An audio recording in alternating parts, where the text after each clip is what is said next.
हुए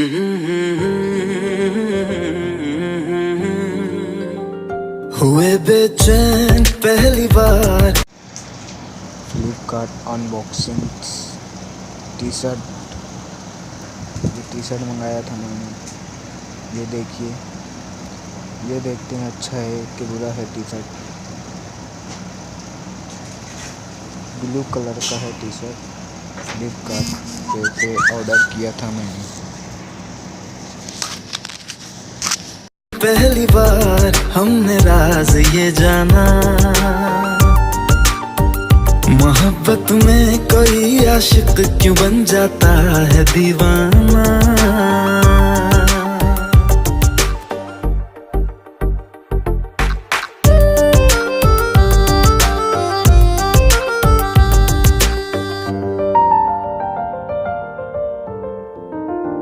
तस्वर के हंसी लम्हे तेरा एहसास करते हैं, तेरा जब जिक्र आता है तो मिलने को तड़पते हैं।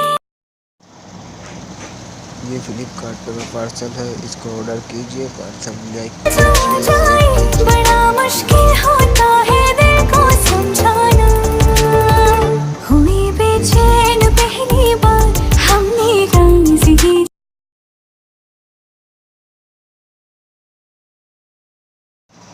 सो गाइस, आप भी मंगाइए, फ्लिपकार्ट पे से ऑर्डर कीजिए। बहुत बढ़िया पार्सल आता है। टी शर्ट बहुत अच्छी दिखती है। लाइक कीजिए, शेयर कीजिए।